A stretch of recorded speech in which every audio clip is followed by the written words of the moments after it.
Hi guys, David here and welcome to this video.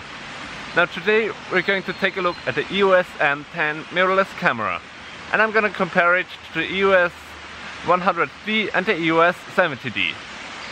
So let's start.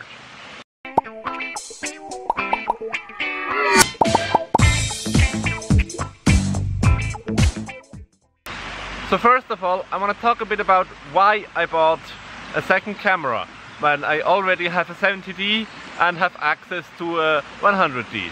Now, why should I buy a mirrorless camera from Canon that is rather entry level? Now, there are three main reasons. Reason number one is that this camera is extremely portable.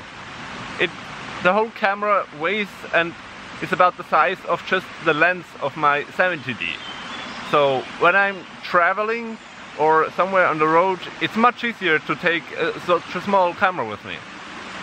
Also, as you can see right now, I want to do a bit more vlog type content, and I just can't do that with the 70D. I'm not Casey Neistat, and I can't hold that at arm's reach for more than just a minute or two. And the third reason is that I just need a second camera. Many settings, it is very beneficial to have two or more camera angles, so you can switch between them in post and make everything look a bit more professional. Or just use the camera as a B-roll camera when my other camera is on the tripod and I don't want to have to take it off again. Now, many of you are probably quite familiar with the Canon DSLR cameras. I mean, they have been out for a very long time and are quite popular. But the Canon mirrorless line is quite a bit less known. But I think it deserves quite a lot of attention.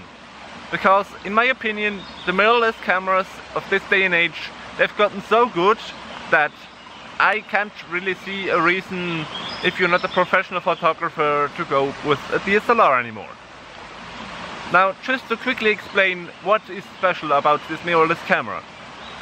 Now, the internals of this camera are pretty much identical to the 100D, except that it doesn't have a mirror, so it doesn't have a viewfinder. Now, for some this might be a deal breaker because they just love looking through the viewfinder, but there are also quite a few advantages. Because you don't have a mirror, the entire package can be a lot smaller and lighter, which is very beneficial if you want to take this camera with you somewhere. Also, if you're looking through the live viewer, you'll see what you get right away, and so it's a bit easier for beginners to see what their shot is like.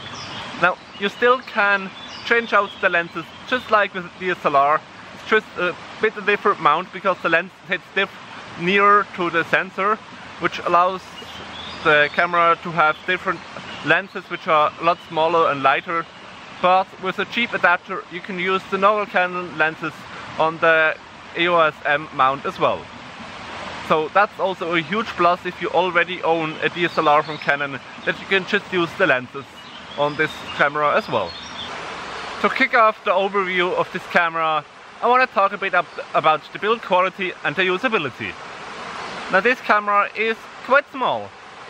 The body fits in your hand quite easily if you have larger hands, and the lens is very small and light compared to DSLR lenses as well. Just because it is rather cheap and small doesn't mean the build quality is bad. The construction of the camera feels pretty solid and fully up to Canon standards. And while the lens mount isn't metal or anything, the lens still feels solid in your hand and well made. And the lens mount not being metal also just saves a little bit more weight.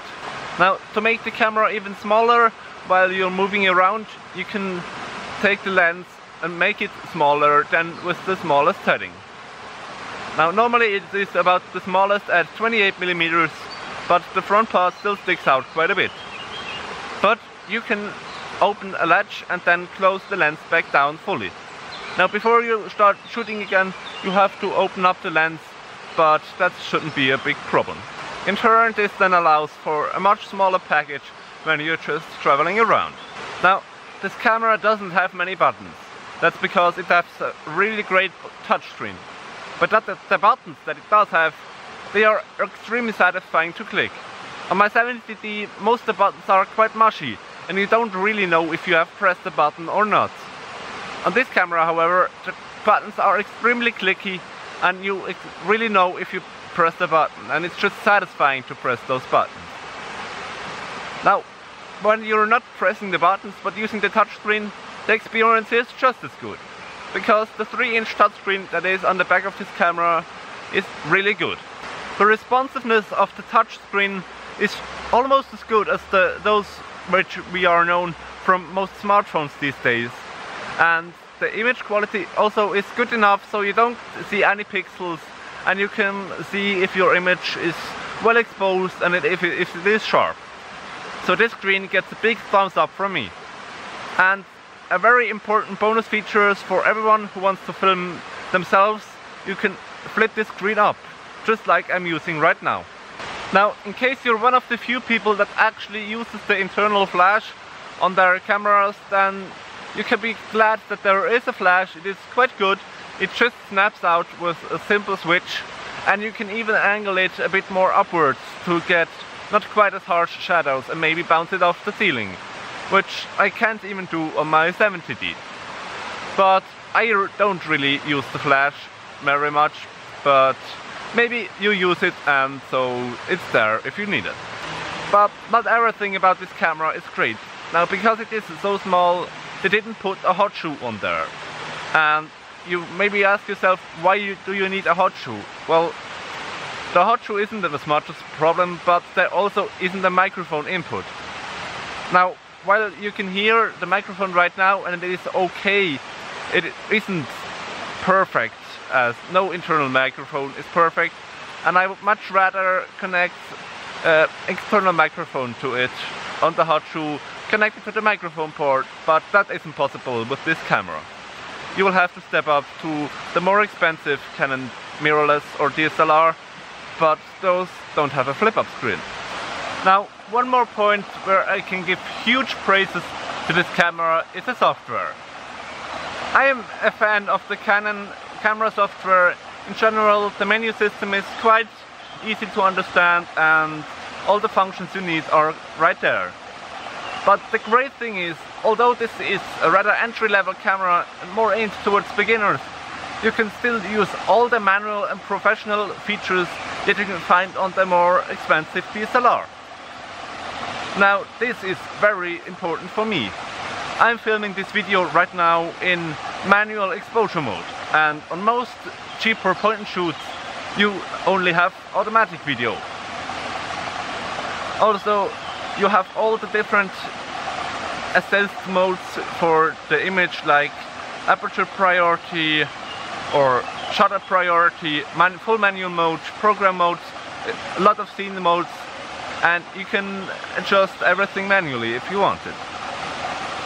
You can also adjust the picture profile, and you can adjust the white balance, even custom white balance.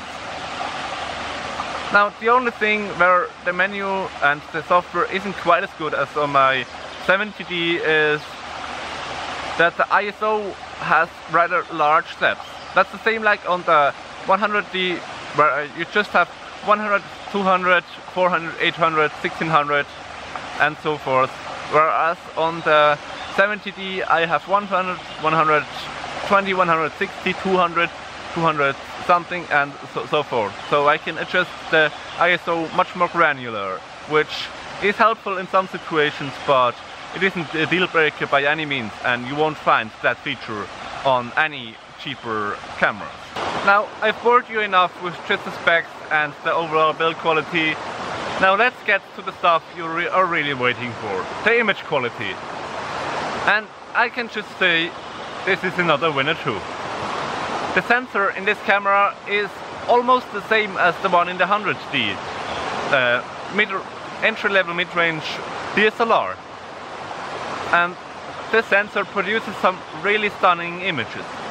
I have some comparison shots here with this camera, the EOS M10, the 100D and the 70D, and just for comparison sakes I'm using the kit lens on all of them.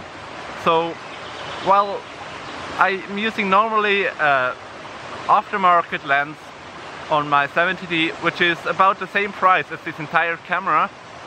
For this test I'm just using the kit lens, so it is a fairer comparison. And when we look at these images, we can see that the difference isn't big at all. Now, partly that is because the sensors are very similar, but also a huge role plays that they are all using the same Canon color science, so they look very similar. That's also a reason why I picked another Canon camera and not a Sony or something as my second camera, because they just match very well and I don't have to do much work in post to match those two cameras. Now, in movie mode, which I've been using all this time on this camera, you can very well see how the image quality is. You've seen enough test footage now. When I compare this to the 70D, I think there maybe is the biggest difference between this camera and the 70D.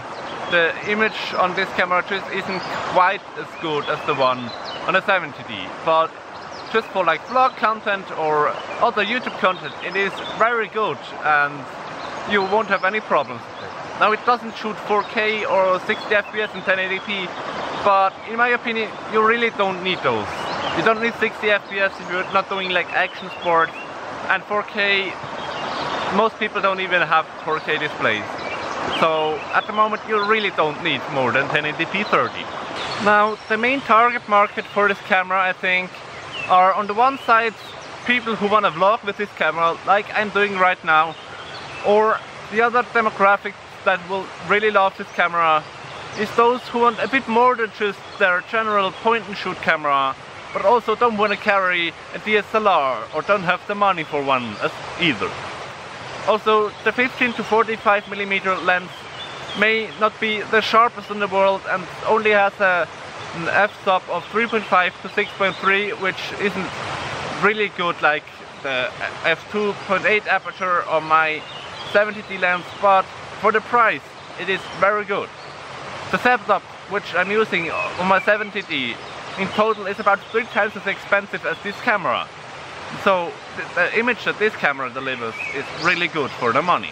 And if you're judging the microphone quality of this camera by this video, just keep in mind that behind me there is a river.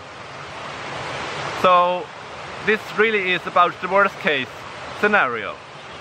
I hope the sounds in the background weren't too loud in this video and you were still able to hear me well enough. So if you like this video, please leave a like down below and also consider to subscribe for more videos like this. I also have Twitter and Instagram handles linked down below. So thanks for watching and until next time.